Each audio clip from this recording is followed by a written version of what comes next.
ಒಂದು ಕತೆ.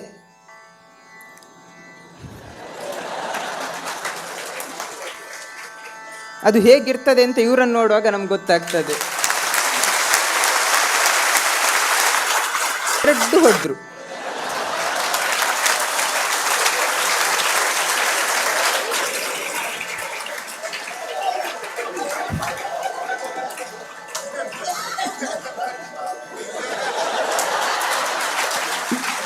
ಹೀಗೆ ಮಾಡಿದ್ದು ಆಗ ಇವತ್ತೇ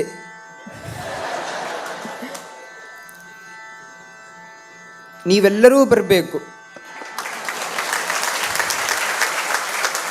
ಅದೇ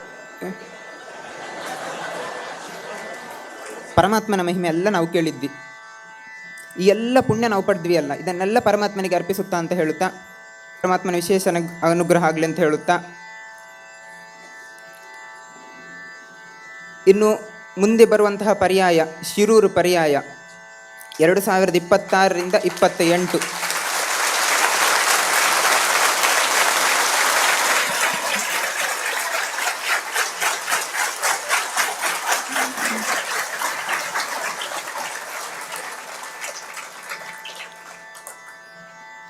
ಆ ಸಂದರ್ಭದಲ್ಲಿ ಸ್ವಾಮಿಗಳು ಅಲ್ಲೇ ಚಾತುರ್ಮಾಸ ಕುತ್ಕೊಳ್ಬೇಕು ಅಂತ ಆಸೆ ಉಂಟು. ಆತ್ಮನ ಮೇಲೆ ಭಕ್ತಿ ಈ ಎಲ್ಲ ನಮಗೂ ಸ್ವಲ್ಪ ಆದರೂ ಬರಬೇಕು ಅಂತ ರಾಮದೇವರ ಹತ್ರ ಪ್ರಾರ್ಥಿಸಬೇಕು ಅಂತ ಹೇಳುತ್ತಾ,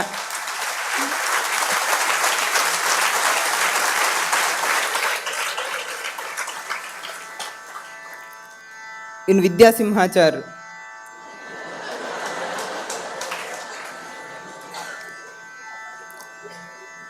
ನಾವು ಚಾತುರ್ಮಾಸ ಎಲ್ಲಿ ಕೂತ್ಕೊಳ್ಬೇಕು ಅಂತ ಇದ್ವಿ.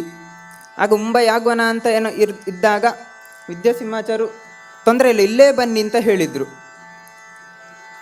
ಇಲ್ಲ, ಇಲ್ಲಿ ನಮ್ಮ ಸ್ವಾಮಿಗಳು ಕೂತ್ಕೊಳ್ತಿದ್ದಾರೆ, ಇನ್ನೊಂದು ಸ್ವಾಮಿಗಳು ಬಂದರೆ ನಮಗೆ ವ್ಯವಸ್ಥೆ ಮಾಡಲಿಕ್ಕೆ ಗಡಿಬಿಡಿ ಆಗ್ತದೆ, ಯಾರಿಗೆ ಗೊತ್ತು ಎಲ್ಲ ಹಾಳಾದರೆ, ಏನೂ ಚಿಂತೆ ಮಾಡಲಿಲ್ಲ. ಎಲ್ಲ ಪರಮಾತ್ಮ ನೋಡ್ಕೊಳ್ತಾನೆ ಅಂತ ಪರಮಾತ್ಮನ ಮೇಲೆ ಆ ಧೈರ್ಯ ಇಟ್ಟು ಭಕ್ತಿ ಇಟ್ಟು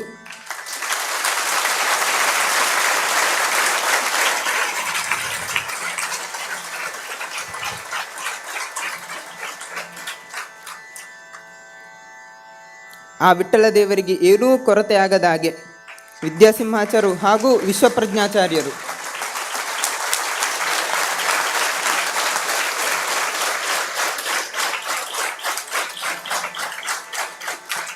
ತುಂಬ ಚೆನ್ನಾಗಿ ಮಾಡಿದ್ದಾರೆ. ಅಷ್ಟು ಮಾತ್ರ ಅಲ್ಲ, ಯಾರಿಗೂ ಬಂದಂತಹ ಭಕ್ತರಿಗೆ ಆಗಲಿ ಸ್ವಾಮಿಗಳಿಗೆ ಆಗಲಿ ಏನೂ ತೊಂದರೆ ಆಗದ ಹಾಗೆ ತುಂಬ ಚೆಂದಾಗಿ ನೋಡಿಕೊಂಡಿದ್ದಾರೆ. ಇದೆಲ್ಲ ಮಾಡಿದ್ದು ಪರಮಾತ್ಮನ ಒಂದು ಸೇವೆ ಅಂತ ಆ ಭಾವನೆಯಿಂದ ಮಾಡಿದ್ದಾರೆ. ಅಷ್ಟೆಲ್ಲ ಮಾಡಿದ್ರು ನಾನು ಮಾಡಿದೆಲ್ಲ ಅಂತ ಅಹಂಕಾರ ಇಲ್ಲ. ಒಂದು ಕತೆ,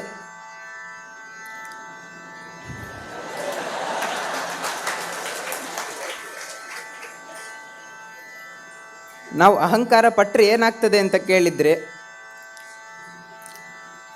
ಮುಂಬೈಯಲ್ಲೇ ಒಂದು ಗಣೇಶ ಚತುರ್ಥಿ, ಎಲ್ಲ ಗಣಪತಿ ಪೂಜೆ ಎಲ್ಲ ಆಯಿತು, ವಿಸರ್ಜನೆ ಇವತ್ತೇ.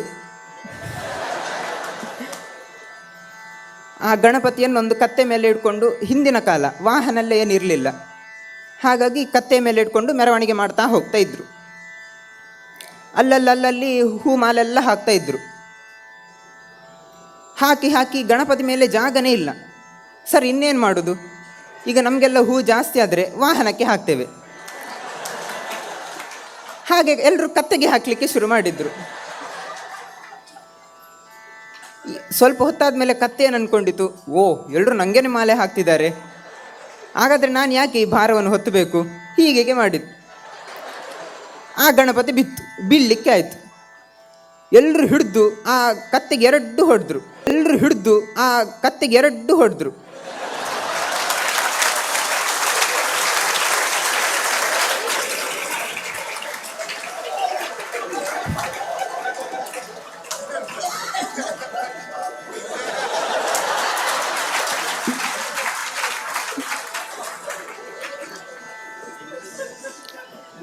ಹಾಗಾಗಿ ಅಹಂಕಾರ ಪಟ್ಟರೆ ಓ ಎಲ್ಲರೂ ನನಗೇನೆ ಮಾಡೋದು ಅಂತ ನಾವು ಅಹಂಕಾರ ಪಟ್ಟರೆ ಹೀಗೇನೆ ಪೆಟ್ಟು ತಿನ್ನಬೇಕಾಗ್ತದೆ.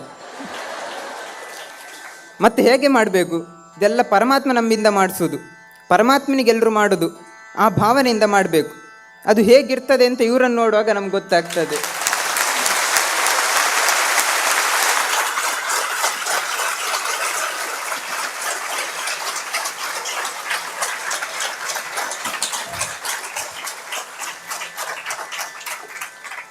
ಹಾಗಾಗಿ ವಿದ್ಯಾಸಿಂಹಾಚಾರಿಗೂ ಪರಮಾತ್ಮನ ವಿಶೇಷ ಅನುಗ್ರಹ ಆಗಲಿ ಅಂತ ಹೇಳುತ್ತಾ, ಅಷ್ಟು ಮಾತ್ರ ಅಲ್ಲ, ವಿಶ್ವಪ್ರಜ್ಞಾಚಾರ್ಯರು ಕೂಡ ಅವರೂ ಕೂಡ ಶಾಸ್ತ್ರಾಧ್ಯಯನ ತುಂಬ ಮಾಡ್ತಿದ್ದಾರೆ. ಅಷ್ಟು ಬೇರೆಯವರಿಗೂ ಮಾಡಿಸ್ತಿದ್ದಾರೆ.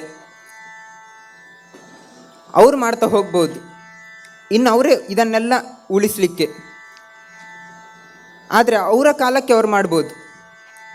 ಮುಂದೆ ಅದಕ್ಕೆ ಮುಂದೆ ಇನ್ನೊಂದು ಅವರಿಗೆ ಸಂತಾನ ಅಂತಹ ಶಾಸ್ತ್ರಾಧ್ಯಯನ ಮಾಡುವಂತಹ ಪರಮಾತ್ಮನ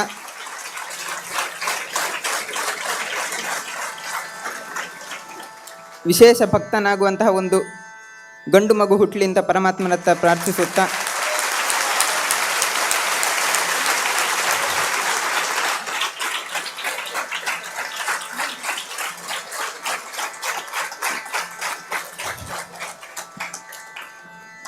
ಅವರ ಕುಟುಂಬಕ್ಕೂ ಎಲ್ಲರಿಗೂ ಪರಮಾತ್ಮನ ವಿಶೇಷ ಅನುಗ್ರಹ ಆಗಲಿ ಅಂತ ಹೇಳುತ್ತಾ, ಬಂದಂಥ ಎಲ್ಲರಿಗೂ ಪರಮಾತ್ಮನ ವಿಶೇಷ ಅನುಗ್ರಹ ಆಗಲಿ ಅಂತ ಹೇಳುತ್ತಾ, ಇನ್ನು ಮುಂದೆ ಬರುವಂತಹ ಪರ್ಯಾಯ ಶಿರೂರು ಪರ್ಯಾಯ 2026ರಿಂದ 28.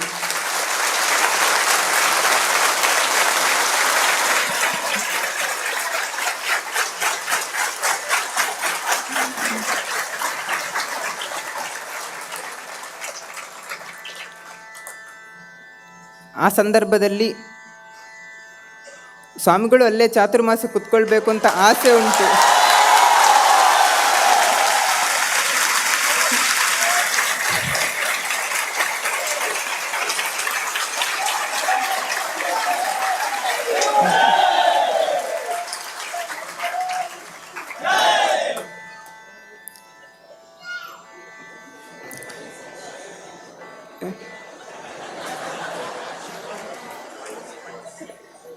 ಸ್ವಾಮಿಗಳಲ್ಲೇ ಕೂತ್ಕೊಳ್ಬೇಕು ಅಂತ ಸ್ವಾಮಿಗಳ ಹತ್ರ ಸಹ ಪ್ರಾರ್ಥನೆ ಮಾಡುತ್ತಾ, ನೀವೆಲ್ಲರೂ ಬರಬೇಕು, ಅದೆಲ್ಲ ನಿಮ್ಮದೇ ಪರ್ಯಾಯ. ಲಕ್ಷ್ಮೀರಮಣ ಗೋವಿಂದ.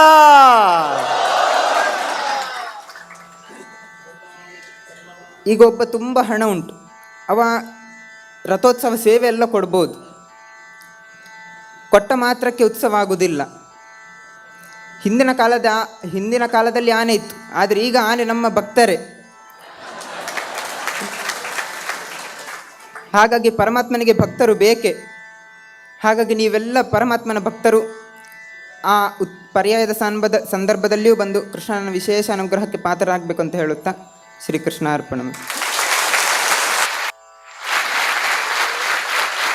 ಶ್ರೀ ಶ್ರೀ ಶ್ರೀ ಶ್ರೀ ವೇದವರ್ಧನ ತೀರ್ಥ ಶ್ರೀಪಾದಂಗಳವರಿಗೆ